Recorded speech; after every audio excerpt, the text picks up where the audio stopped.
I started to feel very, very different. I felt like the only one who had a stepdad, the only poor one, and the only black one. Certainly the only Rastafarian one, right? People, when they're young, you don't want to feel different. And I didn't think drugs were a problem. The drugs I was doing was cocaine, which was posh. Where I was doing it was posh, in very well-to-do people's houses. Remember, I felt like the poor one, so these people were better than me already. And everything that they were doing wasn't wrong. We were doing cocaine. It's what wealthy people do. Try the steps and do them to the best of your ability. Try it for 90 days. Try the work. You can have your misery back. Hello and welcome to 12 Steps and 12 Questions. My name is Silvio and I'm an addict. This pod is full of personal and inspirational stories of recovery from addiction. And in every episode I'll ask each guest the same 12 questions about their life, addiction and recovery. Quick warning, there will be some graphic descriptions and a healthy amount of swearing. For this episode, please welcome Danah. Hi Danah, thank you so much for coming and being my guest today on 12 Steps and 12 Questions. Would you like to introduce yourself quickly? Yes, thank you, Silvio. The pleasure is all mine. My name's Danah. I am 38 years old at present, and I'm from South London. Great, excellent. Let's jump right into it. The first of our 12 questions is, did you have any adverse childhood experiences? Oh, yeah, I did. Short answer. I can bring this one up fresh because I've spoken about it recently, and I spoke about it to my brother. On today's date, I have a brother who is about to turn 40 tomorrow. And him and I came 15 months after. So in 15 months, I will be 40, which is something I have to think about. Right. And I was speaking to him about an experience I had with our parents. My father, when I was very little. So that brother and I, we went to school together, and we're very, very close. I was always just the year below him. But when he was at nursery, when he was about 2, he was spending all day, and I would have spent a half day at nursery because I was very little. Mm-hmm. And on one of these half days, I was at home with our parents, and I remember Mum sitting on the sofa and dressing me, and my father was flailing his arms and had a raised voice. So they were in the midst of a row. Yeah. And then I remember my dad leaving the room, going to the kitchen. He returns with a cup. He hits my mother around about the face with it, striking her at sort of like the corner of her eyebrow. And I sort of remember being in distress. She starts to comfort me and says everything's going to be okay. But while she says that, that's when the blood starts gushing down from her face. And then she starts to cry. That's all I remember about that. How old were you then? I'll be about 18 months old. Right. Yeah. It's a very, unfortunately, one of my earliest memories. Thankfully, I have many, many beautiful memories, but yes, that's quite a clear moment in my history that I remember. Amazingly, my very first memory, quite similarly, actually, is also one of my mother. Well, she wasn't hit, but she was crying, and she was continually crying around that time. I later understood that this was because my uncle had tried to commit suicide, and his life was in the balance in hospital, and those are my first memories of my mother crying, and that it always been drama, in the house in those first few weeks, I suppose, that I can remember. So I can really relate to that. Was this a regular occurrence? Yes. Yes. Obviously, I'm so little, I can't attest to the exact frequency. But there was fighting, and I use that word. I've chosen that word correctly because it wasn't always that my mother was the victim of a violent attack. There was back and forth, Right. something going on. You know, I might add that a couple of days after that event I've just described, the next time I saw my dad, he had a limp and a bounded ankle.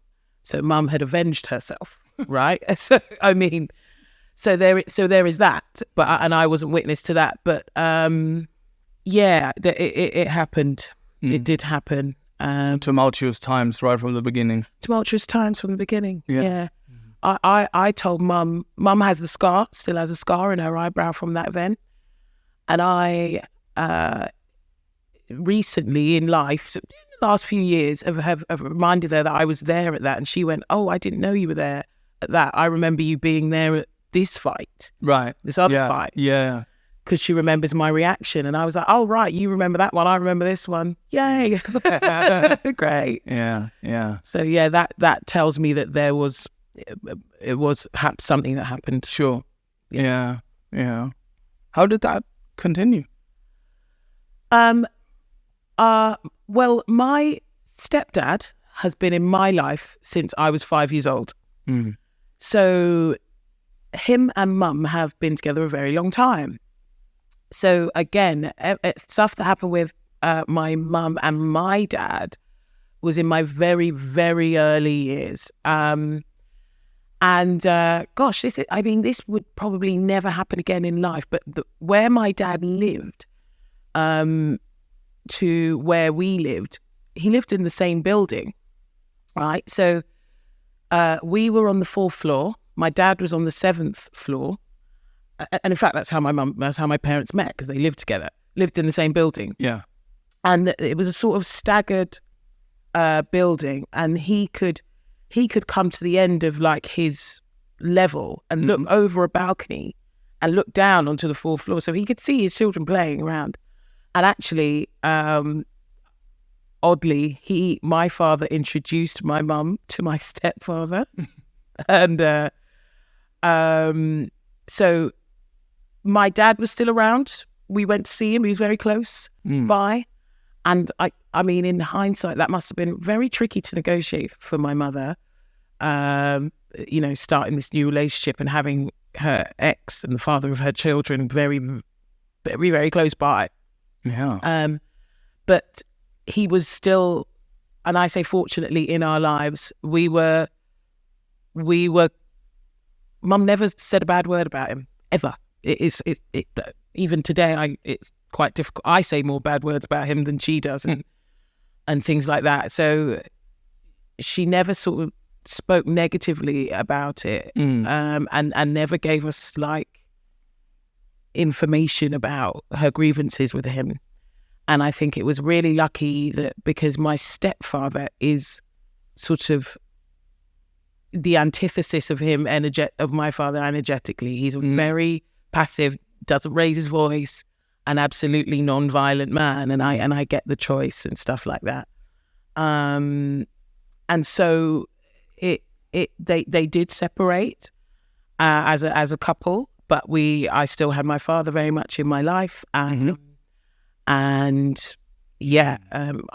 God only knows what Mum was doing under the. It looked like she was gliding, and I felt very loved and protected by her, and very much knew who my father was, felt very loved and protected by him. And yeah, I had a stepfather, great, and I had a very enjoyable childhood. Yeah. So otherwise, apart from the tumultuous early times, you feel that you had a happy childhood. I do. I do, yeah. I actually do. I'd say 0 to 10 were just some excellent years for me. Wonderful. Now, that sort of segues quite nicely into question 2, which is, what did the moment you first got hooked, the fun times, what did that look like? So here you are, you said 0 to 10 was good period for you, was a good time. Eventually, though, at some point, drugs or alcohol are introduced into your life. How did that come about? Interesting. Great question. Wow, what a question to answer. So, My family are a big Rastafarian family, and Rastafarians are associated with cannabis. So that was in my life, my whole life. So kind of born and bred into it in a way. Oh yeah, absolutely. In fact, again, that same brother of mine, him and I talk about being proper Rasta babies, as in so my mum, her parents were, or her mother at least, it was deep Christian. Jamaica, where they're from, has more churches the most churches per square mile than anywhere in the world. Wow. Which is a little fun fact for you if you didn't know that. And a population of there you go, a population of just under 3 million people. So it's a lot of churches on a tiny island. I originally hail from Italy, and of course I'd have bet money on Italy being the place that has the most churches per square mile. But there you have it. Okay, cool. So there you have it, right? So my mother will have been born into a Christian faith, and then sort of converted to Rastafarianism in the late 70s when, it was the thing. Bob Marley's kicking off. It's just it, and she talks about that where she sort of gained validation for her identity. To have reggae being on the radio and people who the songs were sang in her mother tongue, right? She just felt seen in the world. Sure. For the very quickly, if you don't mind, just going out a little bit on a limb in terms of Rastafarianism. Yeah. For those of us who might not be also familiar with it, and that includes me, what's that about in a nutshell? All right, nutshell. Rastafarians would like to call themselves, and my understanding of it, it's a way of life, right? Yeah. Like Buddhism, they don't like to call themselves a religion, and it's not an organised religion. It's a way of life. The word they use is livity. Livity. Yeah. And it's a sort of rereading of the Old Testament Bible and Amharic texts and Hebrew texts, and is a sort of like, hang on a minute, we are taught about a blue-eyed Jesus, and this dude was from Nazareth. What's the likelihood, and those kind of things. It challenges. Yeah. The only guy in the Middle East, famously, right? And there's even a description of him in some of the texts, which doesn't look like the sort of Catholic, perhaps, or Christian image. 100%. So yeah, there is that. There is a sort of like, they share in that Muslim and kosher eating from the same historic texts, and sort of covering of the hair and things like that. So Rastafarian women would cover their hair? Yeah. Right. Yeah. So your mum covered her? My mum did. Right. But however, she was quite open with me and didn't sort of force those things on me. Yeah. She's quite a little, she's got a rebel spirit, my mum, and so I wasn't too indoctrinated. But what me and my brother talk about is that my mum had to convert to Rastafarianism, and we were born straight into it. Right. So we didn't even have to even grapple with any of these two identities, and we actually feel really blessed with that, because even all the Bob Marleys of the world, like he would have even been, born into a Christian upbringing, right? And yet had to sort of forge their own identity, and we just knew who we were. Like, that's how my brother and I feel about it. Yeah. We were black and proud, where the cross section of like Black Power comes into Rastafarian. That's a major cross section. Sure. That. As Rastafarians sort of look to Marcus Garvey and Haile Selassie as sort of forefathers of of this way of life, of this liberty. In fact, emancipate yourself from mental slavery, which is a famous line in Bob Marley's Redemption song, is actually Marcus Garvey's quote, is a famous Jamaican who essentially brought about Black pride. He brought Black pride to the Americas and brought Black pride to the UK. Right. He was the first person saying "be black and proud," and that was sort of early 1900s.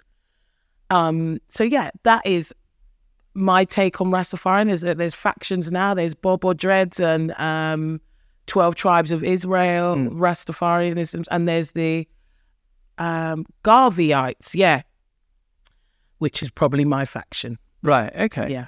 Cool. So here we are. You know, you're in your 10, 11, 12, Danah in South London, born into this Rastafarian household background. Yeah. Your father lives just opposite from you, more or less on the same block. You live with your father and your stepfather and your mum. Yeah. And you've had pretty much a good childhood after some tumultuous early times. Yeah. Right? It sounds lovely. It sounds great. You know, I love it. Yeah. What happened? What happened? Where did it all go wrong? So I did have a confidence, sort of certainly an identity confidence, I would say, throughout my primary school life and education. Right. Again, that brother was there, a year older than me, so he was about. I'd say the first times things felt a bit weird for me is when David, my brother, went to secondary school. He went to a boys' school, and then I was going to go to secondary school the next year, and I went to a girls' school. That was the first time him and I were separate, and I didn't like that. And then when I did really well at this school, at my secondary school, I was a bright pupil, and I was in the top sets of a lot of things. And the girls who I became friendly with were a bunch of middle-class white girls. Mm-hmm. And I started to feel very, very different. I felt like the only one who had a stepdad and the only one who lived in a flat and the only black one. I was the only black one. Right. The only poor one. You know, everybody seems to live in a house. Certainly the only Rastafarian one, right? And I had dreadlocks at that point as well. And I don't think, making this sweeping generalization, but I don't think when you're young, people, when they're young, you don't want to feel different. I know I certainly didn't. I did, and I hated it. Right. You don't want to feel different. Let's all be the same, please, when you're young. And children can be cruel like that. And children can be cruel. Differences in what's going to be pointed out. And I remember, so when I was about 16 and my best friend, she asked me when we got back in January from Christmas break at school, she asked me what I got for Christmas, and I didn't get anything. And I remember lying and saying I got something that I had gotten earlier in the point in the year. And I lied just simply because I wanted to fit in, and I didn't want to explain that I didn't get anything and that we didn't have a tree and that we didn't have a place to go where we hung out with the rest of the family and all of that stuff. Although we had a great Christmas, Mum would always do a turkey. She's an excellent cook. I loved our food. And we'd enjoy the day. We'd watch Home Alone. Probably did loads of things really similarly to lots and lots of people.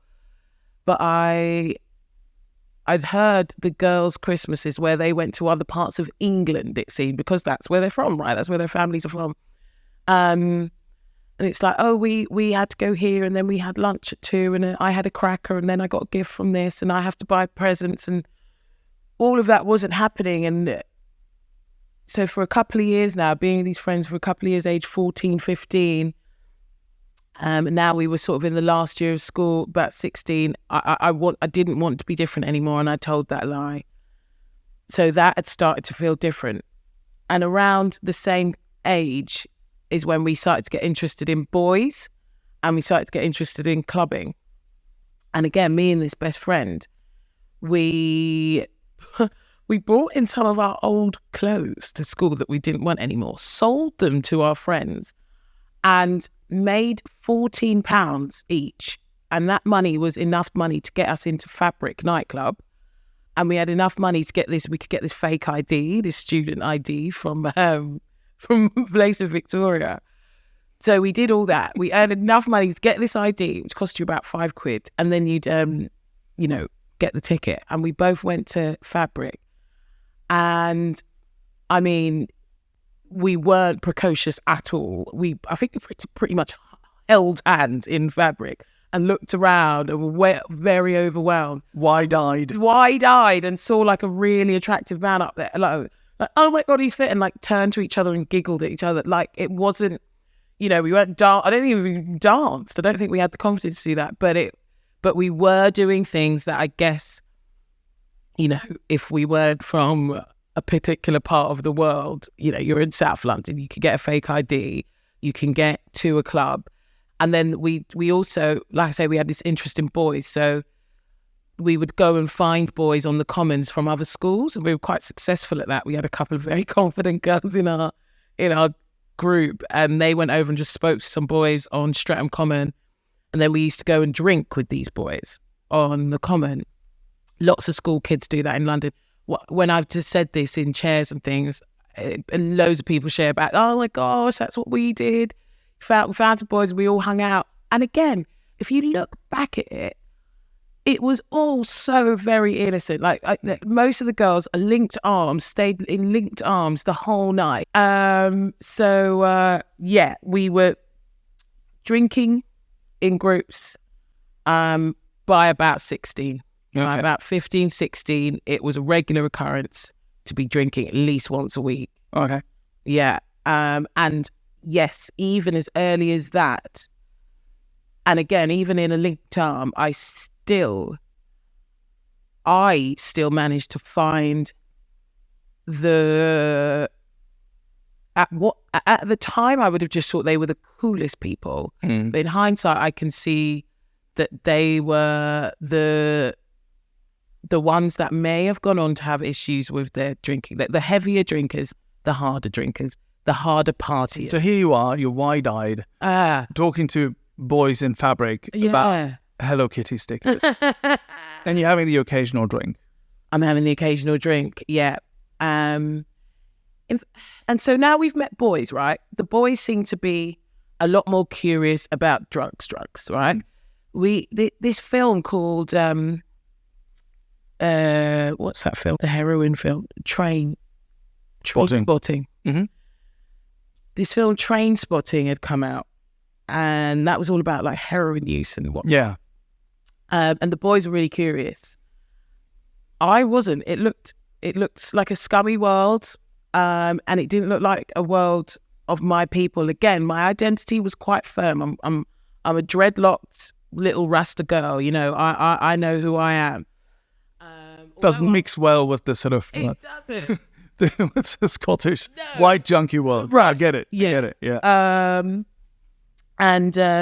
Yeah. I wanted no part of it really, and the boys were curious, so we helped the boys. I remember my first E actually. That was at a place called Rock and Pizza on Battersea Rise, and I had a friend I was really, really close to, a boy, and he was like, yeah, I want to try my first one. And I was like, I want to do whatever you're doing, essentially. And tried it. And we had a great time. I had a great time. My friend told me what it's going to be like. That was a girl, actually. She was like, you're just going to start feeling the tunes, basically. Mm-hmm. And that's exactly what happened. Everything felt a bit glowy, and I was feeling the tunes. It was enjoyable. That was the first time you took any drug, apart from alcohol? Yeah. No. Yeah. I can't work out. So I remember my first line of cocaine. This is all about 17, 18. And it wasn't long after that it was a regular occurrence or an every time we were out occurrence. Yeah. We were out every weekend without fail. Now, when you did your first E and also your first lines and that sort of thing, was that something that stuck with you right away? Because my first E, for instance, was a sort of, I've often talked about this, the semi-religious, quasi-religious experience, right? Where for me, it turned me from, it was like a super drug. It turned me from being quite within myself. I always appeared confident, right?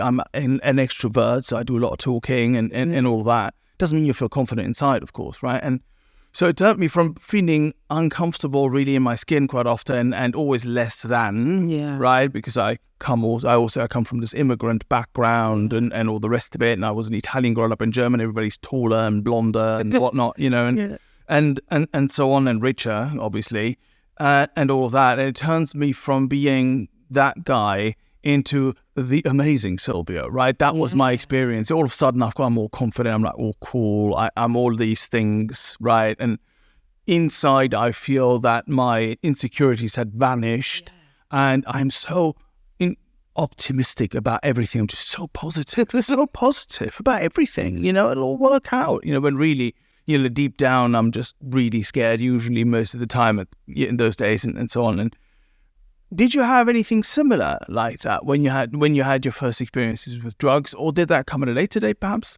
or not at all?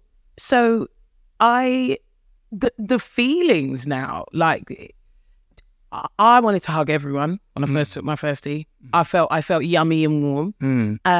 But actually, for me, 17, 18, I was the shit. I was really popular at school. And I had a boyfriend. I had my first boyfriend who was absolutely gorgeous. And, I was in the cool gang. Now, here you are. You're part of the cool crew. You've got a boyfriend. And then how did it go from there? How did that progress? And when did you maybe first start to see that would become a problem? I remember a friend of mine from school. She was coming to Mr. Y's party and she said, I've still got 0.5 gram left from X's party last week that I shared with 3 of our girls from school. And I was like, excuse me, you've got half of what left? How come you have anything left? Yeah. Because I know that. And then so at that point I was like, she bought 1 gram with 4 of them last week. And has half left this week. I bought 2 grams for myself. And the boys bought 2 grams each for themselves. And we don't have any left. And we're looking to buy that again tonight for this new party. And the same girl, she says to me, Danah, I think you're doing it too much. I think you're doing it too much. Right. Too much coke now. And the feeling I had towards her, I was just like, how dare you? How dare you? And that was the beginning of the end of those friendships. I slowly... Was there just one person who came up to you, or were there others? It was this particular person. However, she represented the group. She was bringing me the group consensus. Right. Like she was group conscience. She was bringing me the group conscience. Because they were missing me.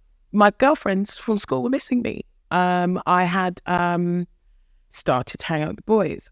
I have a turning point story, actually. Would this be perhaps for question 3? Oh, gosh. That we can come right to now, which is that what were your worst consequences and finally your rock bottom? If you're enjoying this podcast and would like other addicts and alcoholics to hear it, then please make the pesky AIs and algorithms work their 12th step. Hit like and subscribe. I would say this is. It is. And it's absolutely a turning point. So I've got this best mate. He's a boy. He is a very popular boy and he's unabashedly into drugs, this boy. He smoked weed since he was 13 and was selling weed to the 6th formers at his school. He went to a posh school and he was like, literally selling weed to the boys who were 17 and 18 at his school. Weed wasn't so much my drug. I'd come from a Rastafarian family, so it wasn't delinquent enough for me to be interested in it. It wasn't naughty. I could have got a spliff from my mum if I wanted to. Yeah. This is really interesting, of course. Right. It's good. It's something I was going to ask. Oh, which is right. that you're literally born into a culture that condones, I suppose, Absolutely. smoking weed. So absolutely. As much as my mum wouldn't have necessarily wanted me at 15, like, inhaling toxins into my lungs, if I turned around to her and was like, Mum, I'm smoking weed, she would have been fine, because I've seen her do it with my other siblings. Yeah. So yeah, when my friends were doing it, and again, it was the boys, 15, that was the first drug for a lot of them. The illicit first drug was absolutely cannabis, and I was not interested in it. They were really, you had to be really deep into the common, right in the bushes where the dog poo was, and and the condoms were from all the, cottaging or dogging or whatever it's called. And different podcast, that one. Yeah. I could be back for that one. But this guy I was hanging out with when I was about 18, very regularly, not hang out with my girlfriends anymore. All at the same parties, but the girls would get together and get ready together for the party. But I was just hanging out with him so we could use before the party, during, after, and have our own nice party. Is this turning point that you went? This is the turning point. So he had a girlfriend and I had a boyfriend. And his girlfriend got really upset. And I knew his girlfriend, right? She was at our school with us and stuff. She started to say to him, Danah's like your girlfriend who you don't fuck. You have to choose between her and I. What did the idiot say? He went to her, well, I choose Danah because Danah would never make me choose. So so I've been at his house all night and I've woken up in the day and he's like, oh God, I've got to go and meet my girlfriend. I was like, please go and meet her. I don't want her and I to fall out. And it's about a 10-minute walk to hers from his. And he's back in 20 minutes. And he goes, and I go, so what happened? He goes, well, she told me to choose and I've chosen you. Great, now I'm going to fall out of her. But I go to my boyfriend's house and he's got a lovely house that is, when he had a free house, he threw me a birthday party and everything. It was great. And we have a little bit, me and this guy go to my boyfriend's house and him and I, me and the guy, what should I call him? I will call him James. So I'll call him James. Okay. Me and James go to my boyfriend's house and we all have a little bit of coke. And I want a little bit more. We've been out. So about to call it on. And my boyfriend goes like, well, what are you doing? Like, let's just go to bed. It's 1 o'clock in the morning. And I go, no, sorry, I'm going with James. We're leaving to go get some more. And I pretty much lost my boyfriend at that. Right. Okay. James had, fobbed off his girlfriend for me, and I had. It was now. Yeah. The gift. So it was the drugs. You, as well as James, chose drugs over your respective partners. Absolutely. Right. And that is a turning point. That is a turning point. Yeah. I would say, from then and even that point, we weren't going to many parties anymore. Me and James just wanted happy to hang out with a few choice people who we can all see now in hindsight are the ones that wanted to use. Yeah. Did you at this point, so in your early 20s, you're using quite a bit, did you have any awareness around the fact that this has turned a bit problematic, or that this is sort of ruling your life or starting to rule your life, or that, its influence on you is growing, perhaps to a point which is uncomfortable? I did.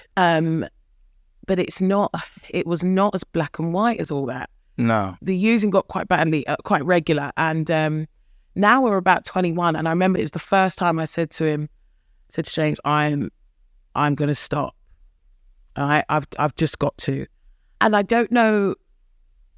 I obviously just wanted more money in my pocket. And we weren't going out anymore. I remember protesting, going, we're just in your room all the time, James. Like, this is rubbish. I want to go out and party. I want to see other faces. We had this small crew of about 5 or 6 of us, and it was always us. And I just started hanging out with other people.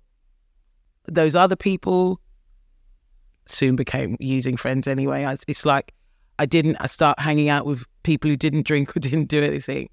It's weird that I just thought it was because I was with this crew, James and co, we were doing all that, and it wasn't. It was now me, and I started to notice that by hanging out with other people. So, but that was at 21. I tried to stop. That was my first time. Right. Okay. Yeah. Okay. And so your crew jumping. Yeah. Right. And wherever you go, drugs are following you. So clearly it's not the crews. Clearly it's you. Right. I didn't put 2 and 2 together. I just still thought it was, staying up too late was the issue. Like maybe it's just it's just because it's fine to do all the drugs, but it's just like I need to get to bed at midnight because I've got work in the morning, and it's annoying going to work, hanging and all of that stuff. So I tried doing those kinds of things. They never worked. Just going to bed a bit earlier, but it never worked. I said, all right, I'm just going to do 0.5 gram because that's cheaper. I should get to bed earlier, but it never worked. So I did. So you do your 0.5 gram, and then you kind of go, I might as well do. I might as well do the other half, and or before I know it, I've done it. Yeah. Oh, mate, I was meant to. Is that mine? Is it finished? Whoa, okay, let me just get some more. Before I knew it, but I had started to try and curb and manage and control with absolutely no success. If you'd have asked me though at that time to comprehensively, say what was going on for me, I don't think I'd have said, drugs are a problem. I'd have said, I stay up a bit late, and I like to party. I like to, and actually the raves are getting expensive. They used to be £10 a ticket. Now there's 35 quid a ticket. Yeah. That's what I would have said. So you didn't think of yourself as having a drug problem? Oh, absolutely not. Right. Okay. Absolutely not. And I didn't think drugs were a problem. The drugs I was doing was cocaine, which was posh. Where I was doing it was posh, in very well-to-do people's houses. Remember, I felt like the poor one. So these people were better than me already. Yeah. I'd decided. And everything that they were doing wasn't wrong. We were doing cocaine. We weren't, this is what posh people do. This is what classy people do. It's what wealthy people do. Yeah. So you couldn't even have told me drugs were a problem. I mean, how wrong that all is, in that whole thinking, that whole mindset is mind-blowing. Mind-blowing mindset. And completely, and not even, when have I made that up? Like very early on, I was sort of 16 years old, particularly as that girl, that big sister of my friend who gave me my first line, she, to me, that girl and her sister were so perfect in my eyes. They were the idyllic family, so middle, the whole situation was so middle class. That beautiful house I did my first line in, these beautiful, well-to-do people, daughters of a doctor, who did it. I couldn't have associated drugs being a problem at all. Yeah, it's away from the sort of manky common, with all people, 12 people standing around being sharing a spliff, or or the Scottish Scottish smackheads up somewhere in Scotland shooting up. Yeah, no, I get it. I get it. Yeah, but eventually it became a problem. And when did you really notice that it did? So this is late 20s. So you've been using more or less on that level all that time? I've been using more or less on that level all that time. Yeah. And I'm established. I know. I kind of know what I like now. Yeah. I know that I like to get to my first couple of drinks is lager. Couple of them in, I like to call on the packet. Once the packet arrives, I like a cigarette and a tequila and a few hard drinks. And then when we get back to the house, I like a spirit and mixer. And those house pours, those at-home pours, which are like crazy. Right? Yeah. And I feel quite nice about that, actually. I feel like... We like routine as addicts, don't we? We really do. It doesn't matter what it is, whether, it's the way you roll your spliff, or, the way you sort of, this has to be poured this way and not that way. And I was super peculiar about this whole thing as well. Yeah. So, I started to try and look for I wanted to become an electrician, and I got into that trade and started to try and look to have a career and things like that. And that was not working with a cocaine habit. It just was impossible. And then I'd hang around with my weed friends, and then I'd hang around my booze friends in those times. I might even get a little boyfriend, and we'd shack up for a couple of months, because my boyfriends, I tried to make sure that they weren't cokeheads, but they'd be big old potheads or something. Yeah. But this was fine, because that was allowed, remember. I'm a little Rasta baby. I'm not doing drugs if I'm just smoking weed with my boyfriend, and I feel it's like I can kind of wake up and get to work. I can, but I'd find my way back into some coke field. But I mean, you've asked me about, did you think he had a drug problem? Were drugs a problem? No, I didn't think drugs were a problem. But weed, I didn't know weed was a drug until I came into recovery. And now I'm now I'm actually at 30. This was another turning point for me. 30 was 29 going into 30.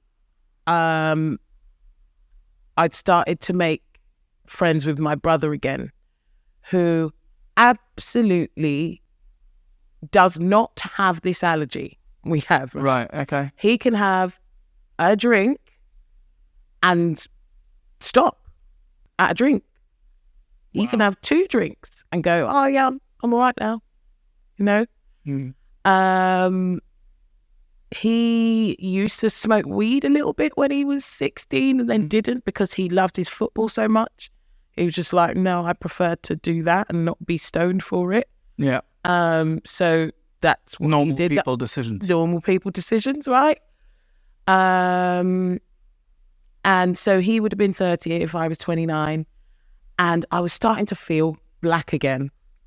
Now, this is some other cross section of my using that you know is quite interesting to me, because I go to the odd people of colour AA meeting now, and we unabashedly talk about the cross sections of like sort of racism and using and how that affected our own using paths, but without being able to put that actual vocabulary on it in real time. At the time, I'm a bit bored of what I perceive as my white friends getting me involved in their white people drugs, and I'm off track now because I was trying to keep up with the white Joneses, and I want to be black and Rastafarian again, and actually that's my true identity, and let me get back to that. So I'm smoking weed, and I am going back to college, and I'm doing my thing. How did you find yourself at an AA meeting, though? I was blessed by God, another blessing by God. So I was on my last friend, right? I was on my last friend about 4 years ago. So again, like I said about the girls in my early 20s, the girls from school saying, I think you're using a bit too much, and me just feeling too disgusting to accept love. These are my own. I didn't know I felt disgusting. I thought I was the shit. And I was. People were validating me. But didn't accept any love, and sort of stopped hanging out with them. I lost my boyfriend, who's my only boyfriend. I haven't had a proper boyfriend since. It's all been some using guy and whatever else. So no boyfriends, no real like affection that way. Got rid of any friends that cared about me. All the friends I had were using friends for a good 15 sort of 17 years, and I was on my last friend. She and I used together, and she went on a Tinder date, and this Tinder date said to her, she sort of said to him like, oh, what you doing later? And he goes, oh, I'm going to a meeting, you can come if you want. And she was like, sure. So she went to an AA meeting with him. And wow, Tinder is actually good for something. Tinder's good for something, yeah. And then I think they went on another date and took her to he said, I think you might need an AA meeting. She went, and then she sent him a barrage of text messages. How dare you judge me? I don't have a problem with drinking. If you do, sod you. And then, so the next time her and I hung out, she said to me, "Oh, I'm doing AA." I was like, "What's that?" She's like, "Oh, you got to go to these meetings." So she took me to a meeting. It was in a church in Islington. And why would she take you to a meeting after telling him lost? So for some reason, again, her higher power must have told her to keep going. Actually, as well, she was trying to appease her mother. So her father was an addict. Right, okay, so that's why she died with a needle in it. So she was trying to appease her mother and saying, "Oh, I'm going to AA." So yeah, so she casually, I mean, we've literally come from the pub, and we met to go to the pub, and she says, "Just before I need to go to a meeting, I've told my mum I'm in AA. I go to this meeting." And I'm like, "Oh, wow, it felt really lovely." Some really hot man gave me a custard cream and a cup of tea. I sat down, we did some readings. And remember, I've got a sort of pseudo-Christian upbringing, right? My mum taught me to pray. She was taught to pray. I know Bible scripture because reggae is all Bible scripture over reggae music. It felt really great to hear a bit of like sort of God speak, a bit of addict speak, and in a sort of nice place. But we went straight from that meeting to the pub, and that's what we did for about 6 months. I didn't have anybody else in my life. She was my last friend. Then, so this would have been like September, October. And in March 2020, for some reason, it had clicked for her and she wanted to do it seriously. She'd been knocking about the rooms for about 6 months. Something had clicked for her. I do know the story now of what had clicked for her, but at that time I didn't. And we went into lockdown, and her and I were our own bubble in lockdown. So I was sort of living with her in this new place she lived in. She was sober. And I'd just been given a bag of Valium pills, right? And I was really happy for her. So I wasn't drinking with her, but I was secretly just popping a Valium every night. And that was great. I couldn't believe I'd found Valium so late in my using. I was like, "Oh my God, this is the drug I really like. Sort all those uppers. I'm into this." And yeah, something clicked for her. And then she did it. She was going for about a year. She started to look really good. I had this bag of gear on me and MDMA. MDMA was never her drug. I loved it. And I was just waiting for this day when she'd finally go, "Oh, go on, Danah, give us a line." I'd be like, hallelujah. And I was carrying it around me. I was carrying it into meetings. And a few meetings would even say something in the prayer, "Please don't bring drugs in here. And if you've drank today, please don't share back." And I had drank sometimes, and I had used Valium, and I had smoked weed. And I was going to these rooms, and I was sitting at the back. She was sharing. I was crying because sometimes I'd hear my story, but I'd go back out and I'd use. And I was trying to rebuild some other friends around but it wasn't the same. These gear people, I didn't really like using with them. They were annoying to me. They were, they didn't even use as much as I did. I was like, "Oh, boring, yawn, I was insulted by the size of the lines they were giving me. Do you know what I mean? I just wanted it all to hurry up. These weren't proper gearheads. I wanted James back. I wanted like those nutters back who would like hard get at it. And I was just using what I called like eye-rolly, flimsy users, right? And I just wanted her back. My God, she was my equal. Like we could, she'd pull me, she'd sort me out a good line. She's a proper using friend. Proper using man. And then she started to look good. And one night, I'd invited her out. I was like, "Come on, I've orchestrated it now. She'd love to come out for this." And she went, "No, I'm meeting Melissa in the morning for coffee." And not only that, she did go and meet Melissa in the morning for coffee. I've seen her tell me she's going to go to work the next day and be in my flat, sprawled out, going, "What's happened?" Like, she did. Her life started to get great. Fellowship was building up around her. She started to look good, and I was not. And but I was hanging out with her a lot and going to these meetings. Yeah, okay. So you were kind of in and out then. I was in and out. Yeah. What wondering a little bit here is that before I came into the rooms, my using had got so bad that I was getting a lot of aggro from the people around me. Yeah. But I was suffering, man. I was in pain. I was in pain because I would go on these benders. I never meant to go on a bender, really. As always, we hear this all the time, don't we? I'd go out and I'd just go, I have a couple of lines, or, we'll have just a few beers, or it's not going to be so bad this time or whatever. And invariably, I'd end up, sometimes it'd be 24 hours, sometimes it'd be 48, sometimes more, and invariably I'd end up and I would have used, I don't know how many bags, and I'd be literally on my bathroom floor, looking for bits of gear, rubbing them into my gums, drinking rum from the bottle to calm me down, and trying to have dealers deliver at 4 a.m. Eventually I'd give up and my body would give in, and did you have similar experiences like 100%. So if you looked at me, I was so depressed. My flat looked like shit. It was a crack house.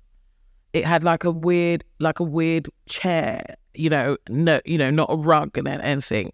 That's why I was quite happy to be anywhere but there. So I'd be at her flat, this friend who just like, because it was nice, had furniture. She had food. I didn't have food. I didn't have furniture. When I was at home, it was awful. I was so depressed. Curtains drawn. The places that had curtains up, which was just in my bedroom. I spent a lot of time in there, in bits, crying, watching loads and loads of Judge Judy, but just smoking myself, like smoking on my own, smoking weed on my own, sorry, and just watching Judge Judy and EastEnders. I was living. I wasn't in touch with my family really. I wasn't at all. And I didn't have any friends. It was pretty bleak. It sounds pretty bleak, and not just because of the cultural choices you made with EastEnders, but also just if you're thinking about it, it sounds like proper isolation. It was depression, wild isolation, and sadness, like real sad. I won't have a bad word said about Judge Judy. I would, but yes, EastEnders surely, but no, I mean deep isolation. This is years of it. Yeah. I'm on it. And around that time, I mean, surely by this point, the idea of being an addict must have come upon you. I did. There was some correlation between me saying, right, I'm not going to use this much, or I'm only going to smoke this much, and never being able to keep that. Yeah. And never being able to keep that promise. But I don't know. I would have danced around those drug addict and me. I didn't ever. I can't be a drug addict. I'm smoking weed, people. Weed is not a drug. A drug addict doesn't have a home. They've lived on the street. They foam at the mouth. They ask for money. That's not what I'm doing. And now don't get me wrong. My home was just, it had walls. I'm sure actually the people who've asked for money on the street had a home very similar. Probably, actually, yeah. Right? Yeah. I did ask for money. I would tell people that I had bills to pay, and they would help me with those bills. I had this friend who's an older man. I used to work for him, and I'd tell him I had those bills, and I did have the bills. I was in rent arrears, but he'd give me the money for my rent, and it wouldn't go there. It would first go on the weed and things I needed. I didn't use hard drugs on my own. So that was another delusion, that I didn't use cocaine on my own. I didn't use ease on my own. So I always blamed other people for when I was using those drugs. So it was those people get me into their shit, And most of the time, you'd be alone at home, smoking weed, watching EastEnders, watching Judge Judy, feeling sad, feeling depressed, feeling lonely, and then eventually you'd get out, you'd meet friends, using friends, you'd use, have a use up, come back home, and then the next day kind of go, oh, it's their fault. Oh, absolutely. That was it. That was the narrative for years. Good 3-4 years. That was it. Oh, now look, I'm broke because I spent that money on coke. I wouldn't have been able to use coke if I didn't go out with them.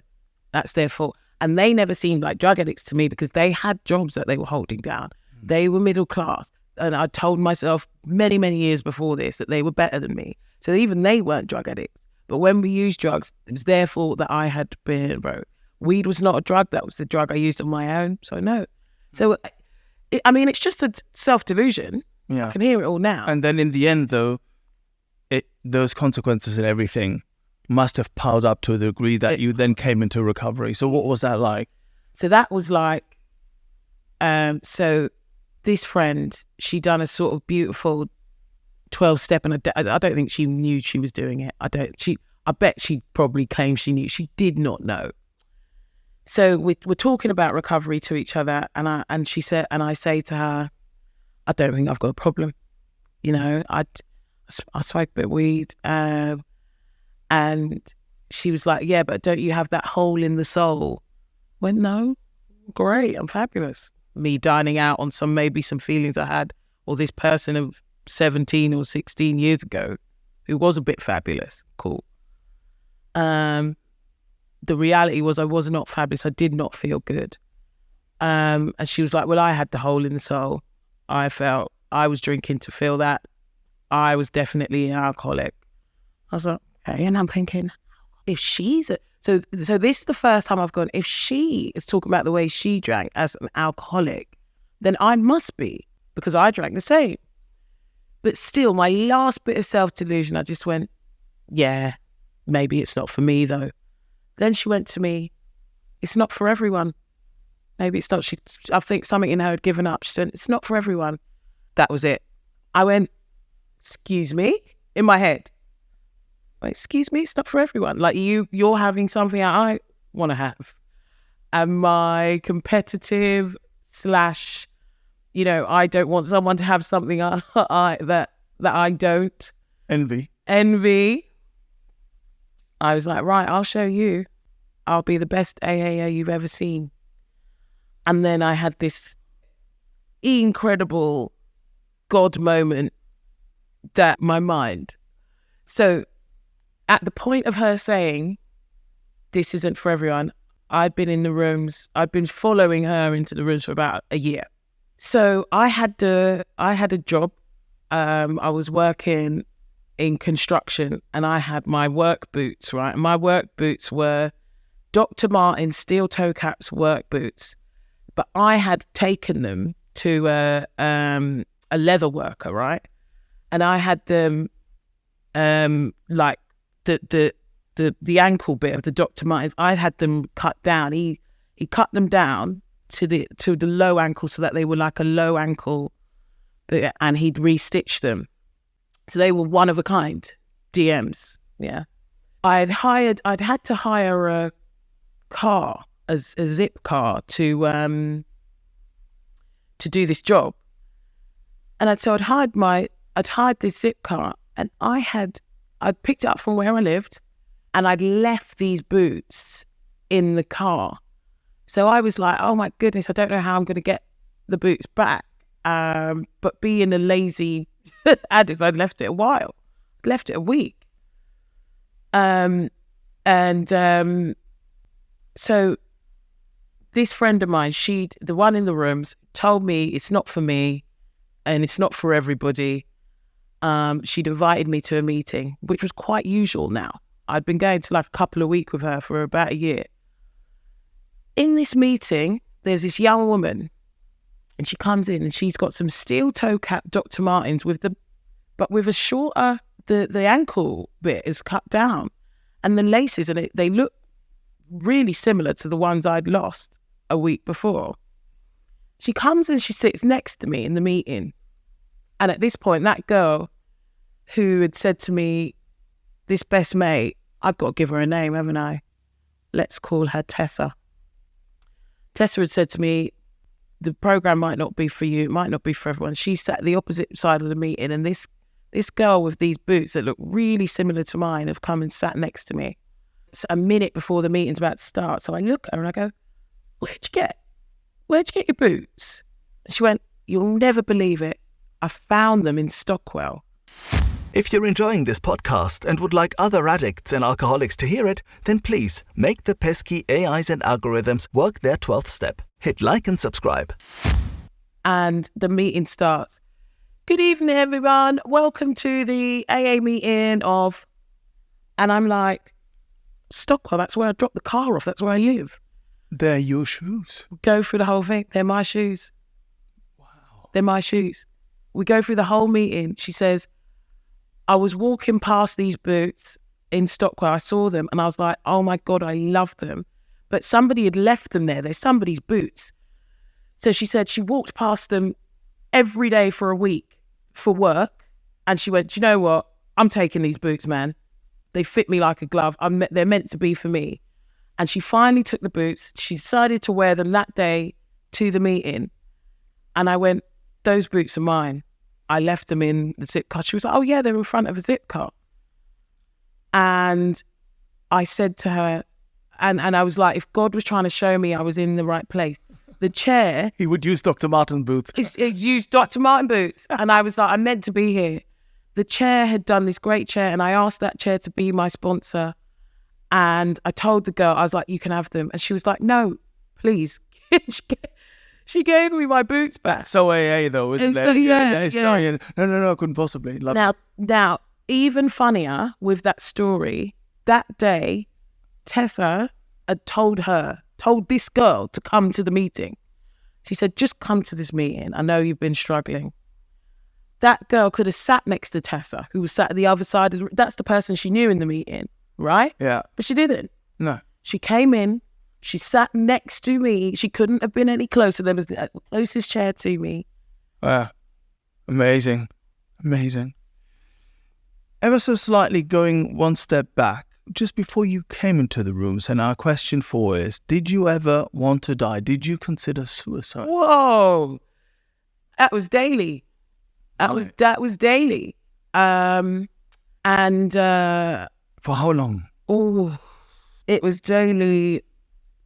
I'd say for 3 years. I'd say age 30 or 3, 4, 5 years. Right, it's a long time. Long time. It's a long time to feel suicidal. Yeah. How would that manifest?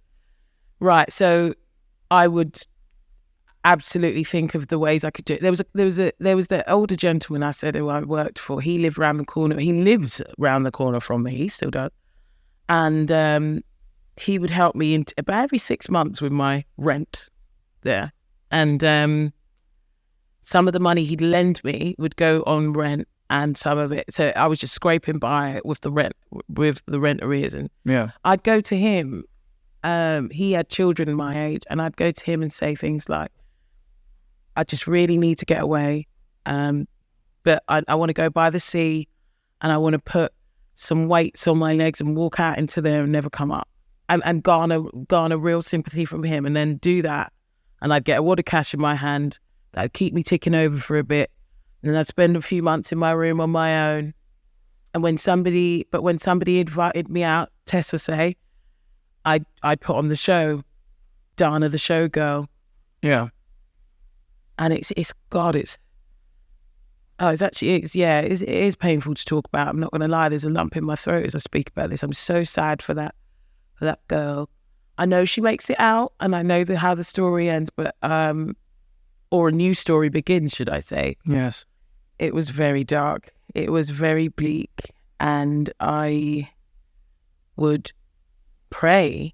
Essentially, yeah, I was asking something out there to not wake up. That's how I wanted to do it, because I didn't want to upset and disturb my family.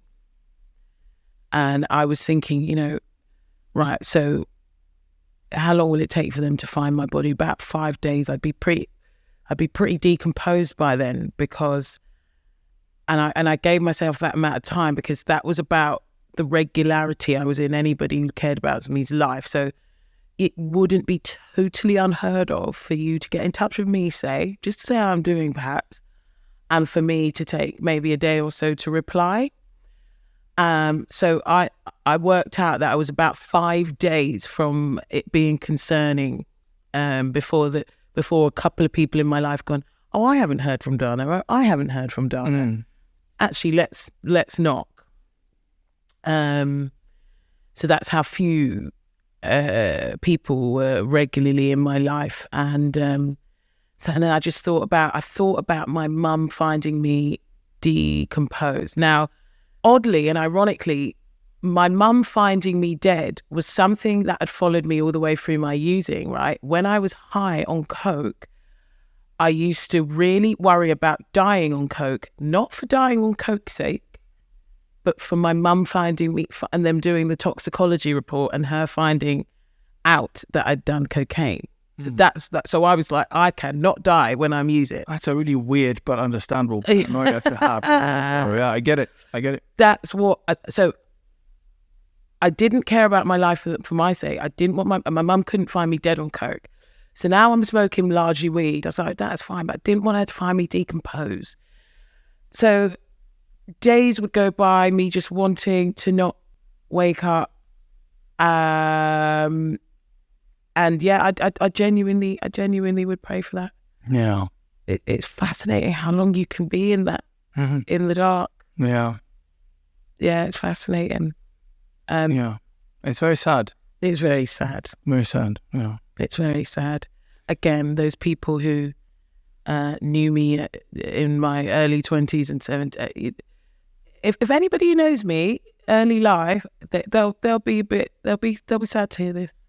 Yeah, and I think, it's also because by your very nature, you're quite up and sparkly and talkative and all those things. And, when that light sort of almost goes out, then that's a very sad thing to happen. Yeah. Number 5 of our questions is, what other methods did you try to get sober before finding the brooms? Did you try anything apart from the fact that you've already said that you tried to moderate, which I also tried to do very, very unsuccessfully? Yeah. No, you see, I couldn't afford a geographical, so I didn't do that. I would have, though. I'd have loved to have left the country. And I probably just wasn't brave enough to have left the country, but I didn't. I did geographical by isolation. No, isolation and changing of groups was my technique. Yeah. And then going to weed, because you got to remember, I thought weed wasn't a drug. Yeah. So I was not using. Yeah. For all intents and purposes. For all intents and purposes, I was not using during those times. Yeah. That's what I thought. So you are sober. I am sober, yeah. I'm sober. And a week of. Yeah. What's not like, yeah. No, I get it, absolutely. So here you are, you've come into the rooms, and our question 6 is, did you struggle with the word God? Thankfully, no. No struggle. Combination of things. We were always taught to pray. I know the Lord's Prayer, which is the Our Father, which art in heaven prayer, and I know Psalm 23, the Lord is my shepherd. Psalm 23 happens to be my favourite sort of bit of text in the world. I absolutely love it. It gives me strength, and it gives me strength because I was taught to do, those were the 2 prayers we had to do before bed.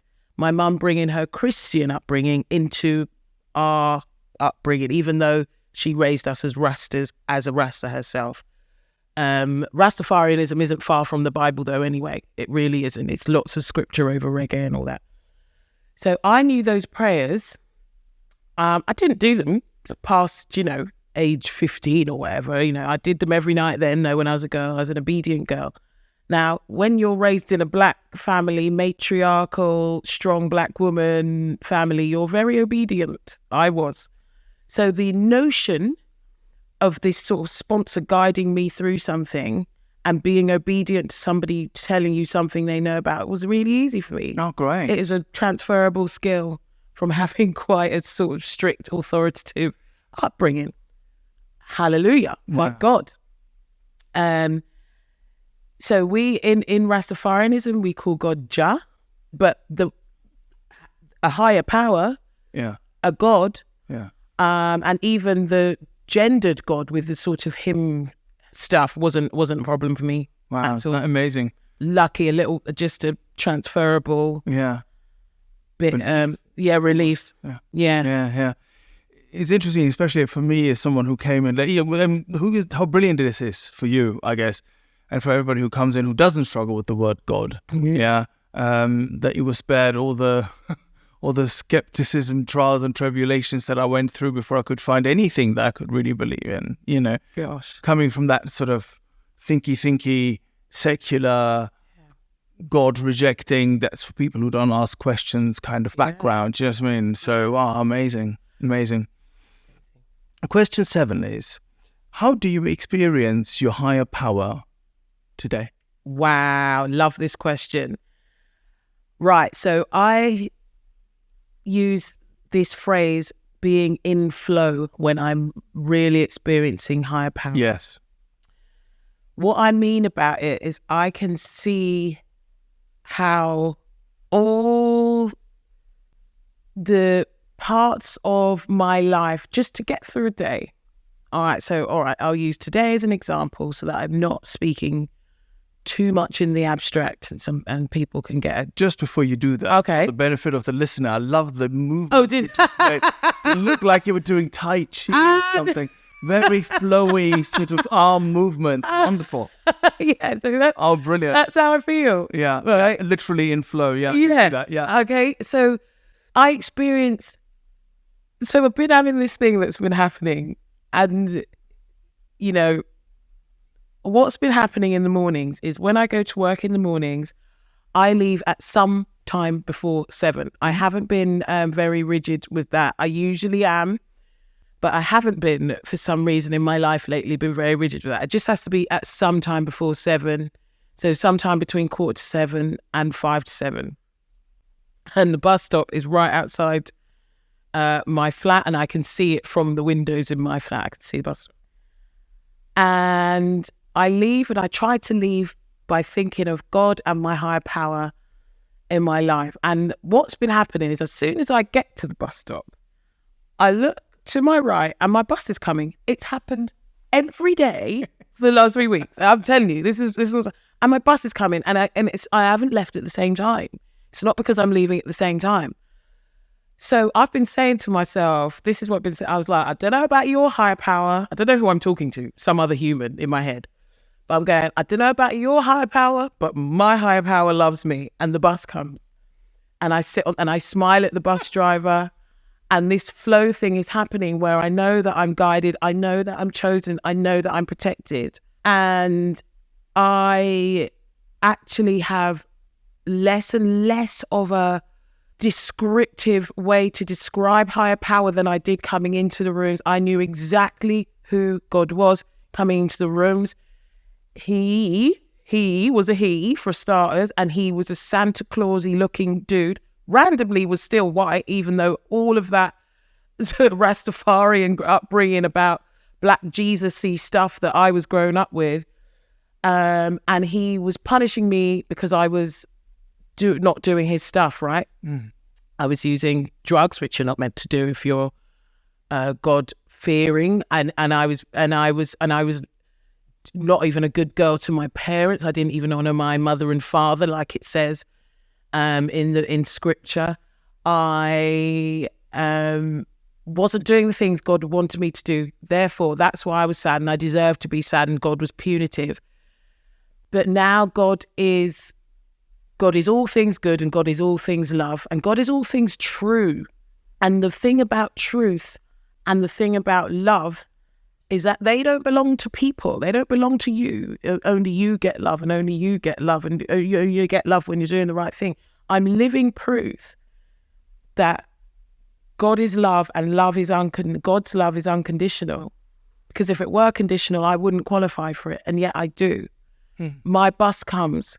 I'm presented with an opportunity to help somebody as soon as I need one, to get out of my own blinking bonkers head of undeserving or wanting a husband and a baby and things that I think I need to have to be okay. And yet I am okay. Yeah. Even though I don't have them. And and I can't even see what's in front of me, that I am actually okay. That home that looks like a crack home now, I'm going to work, I'm able to work. I get to go to work. It's not something I have to do. It's something I get to do. If I change the language around that, of course, I've got to pay my bills, but I'm capable of doing it. There was a time where I wasn't capable working. I was so fogged in the brain with the drugs I was using. I didn't want to leave my flat. I didn't want to be out of it. And it wasn't a nice place to be. It was like a mattress on the floor, weird bit of secondhand furniture, flat. And yet it was scarier to be outside there and be seen. I didn't want to be seen by people, by the world. And so that is how I experienced God. I experienced God in like, wow, my two legs, my physical two legs that I have slagged off for a lifetime for being too fat, especially too big amongst the thin middle-class white girls that seemed so tiny. They always seemed so bloody tiny, these girls I hang out with. Sadly, quite a large part of them have food issues, surely. Totally. Which with your own, and my understanding now of self-centered is so different. You know, I thought I was so giving of myself and not self-centered at all. But I was so self-centered, all I could think about was my thighs are fatter than hers. And yet I didn't see the trouble that this person felt at all, and totally had food issues. My best friend, that one who all the boys liked, she would drink Diet Coke at lunchtime, and that's all she'd have all day, and was really grouchy just to maintain. So I didn't see that, but she was just thin, and so her life was brilliant. I experienced in God in all my abilities, of which there are plenty. Wonderful. Wonderful. Yeah. Question 8. Which parts of the steps were the most difficult for you? You know, oddly, it's actually 6 and 7. 6 was entirely ready to have God remove all my defects of character. 7, humbly asked God to remove my shortcomings. I have seldom been entirely ready to have God remove my defects of character. I have had quite courage in a few of my convictions, right? In some of the things that I'm right about that. I'm right about the disparities that a patriarchal and capitalist society. I'm correct about that. Straight white men, let's add middle class into that, have an easier walk through life than I do.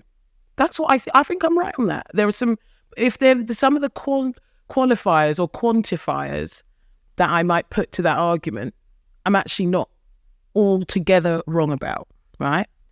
So when I get some thoughts like that in my mind, I'm not entirely ready to have God remove all of my defects of character. So would that, you mean the fact that you're opinionated?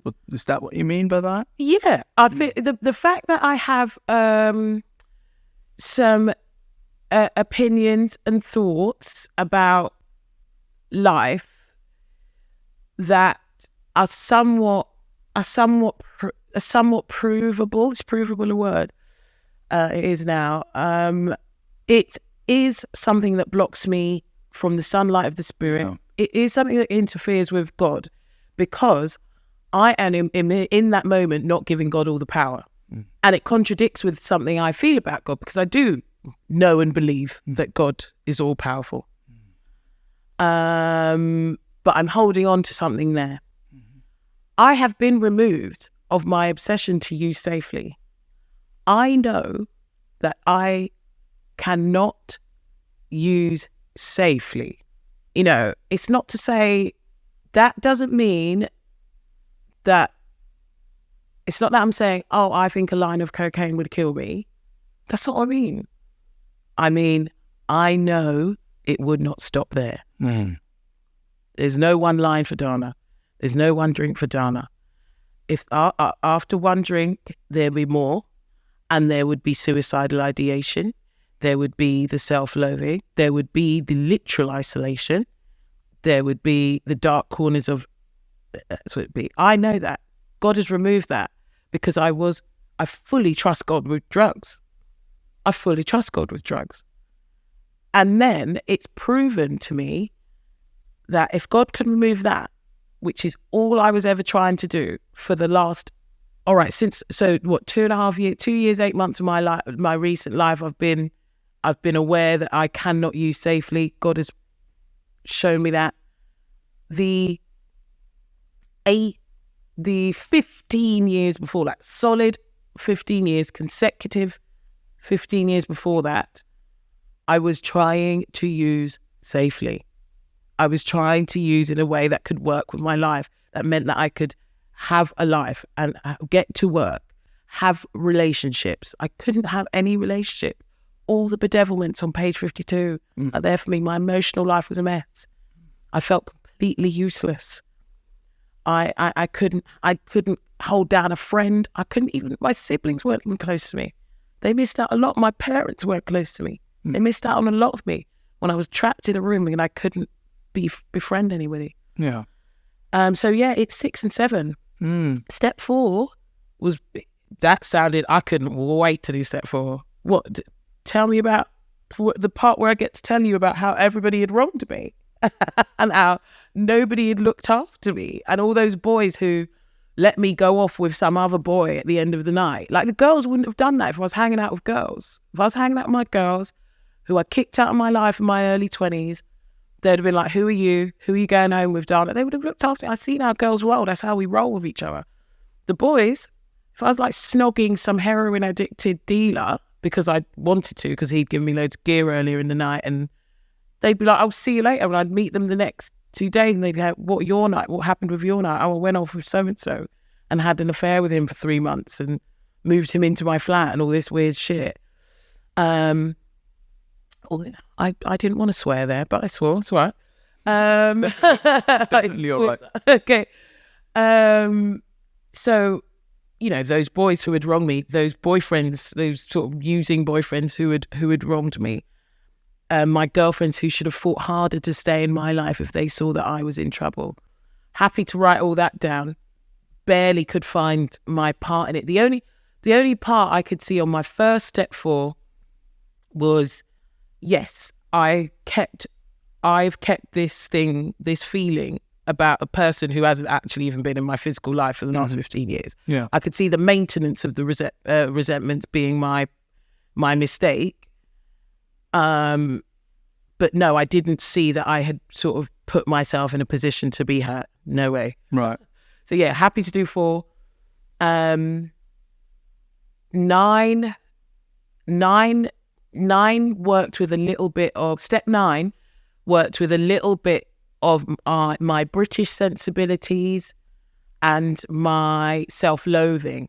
And what I mean by that is to go around and tell people I was sorry was sort of fits with feeling less than and all those things. It actually has, again, a slight transferable skill is what I'm saying. Like, a little bit of less than can be a bit of a synonym with humility. They're not the same thing, but they can, it can dress up as it. So I was coming in from a point of less than. Now I could do it from a point of humility. Right. Okay. Cool. Question 9. Which character defects give you most trouble? Okay. I don't know if I can put it in a nice succinct headline what the character defect is.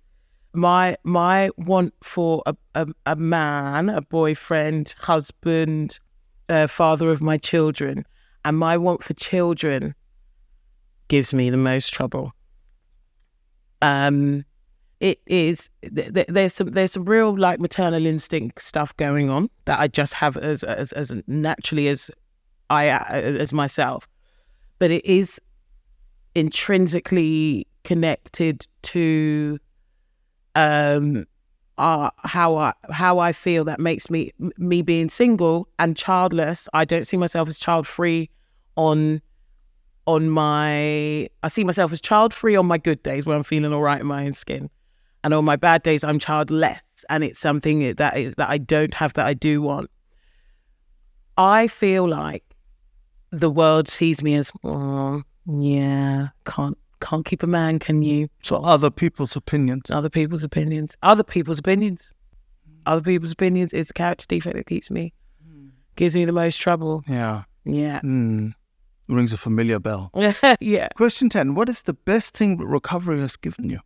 Not to worry about other people's opinions. Recovery has made me realize that I am so alike other people, all other people, not just other addicts, but actually we are all alike. I think we all have hopes and dreams. We all have things that we think we need and desire that will make us feel okay.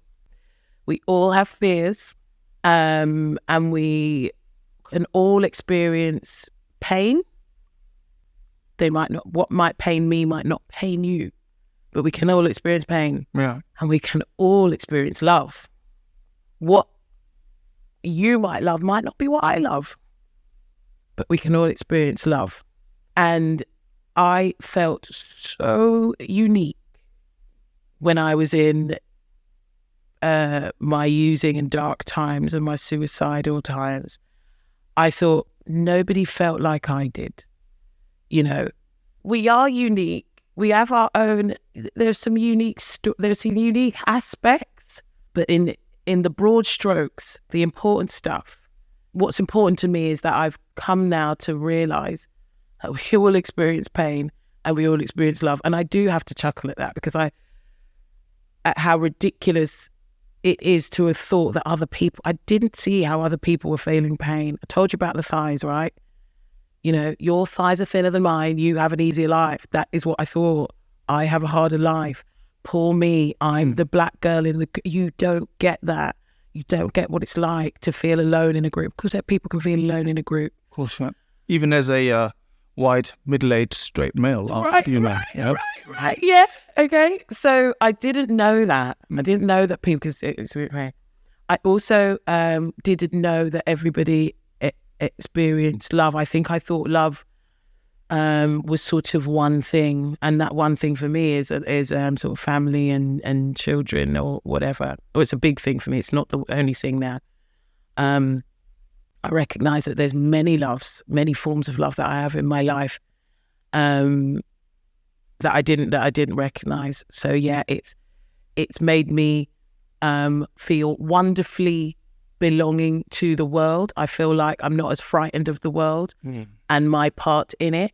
And I don't think I used to think your life was only important because of maybe a number of lives you touched or how much money you earned and all these other values and things. And I don't think that anymore. Oh, wonderful. Yeah. Wow.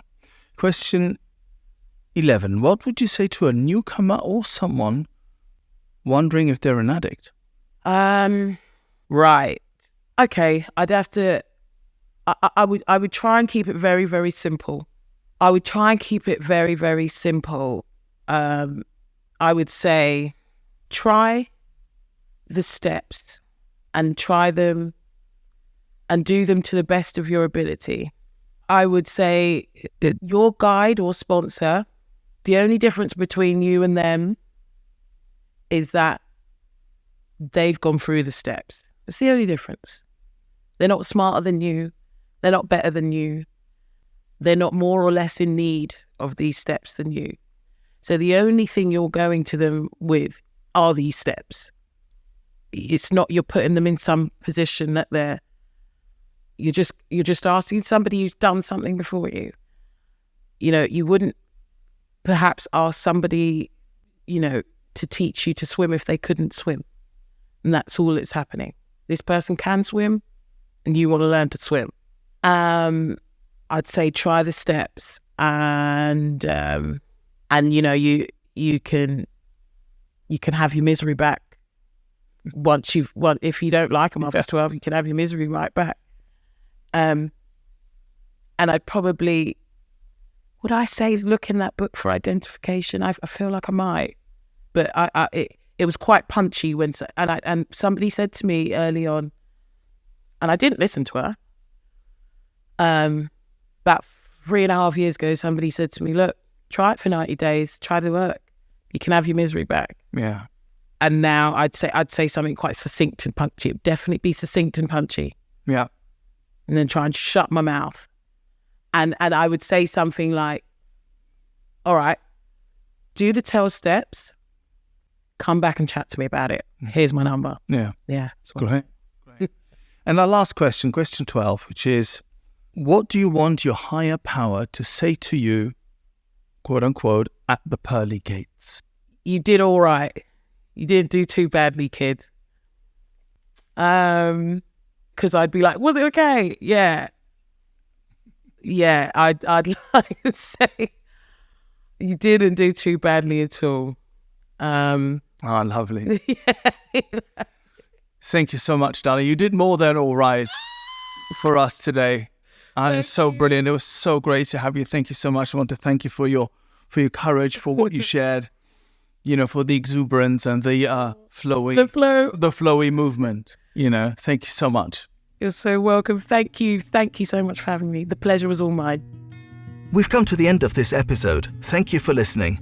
If you've enjoyed it and would like other addicts and alcoholics to hear it, then please make the pesky AIs and algorithms work their 12th step. Hit like and subscribe. While this pod is based on the 12-Step Recovery Program, it's not officially affiliated with any 12-Step fellowship. 12 Steps and 12 Questions is not substance or behavior specific, it's fully self-supporting and not-for-profit. And you know this next bit. It's not allied with any sect, denomination, politics, organization or institution. It does not wish to engage in any controversy, and it neither endorses nor opposes any causes.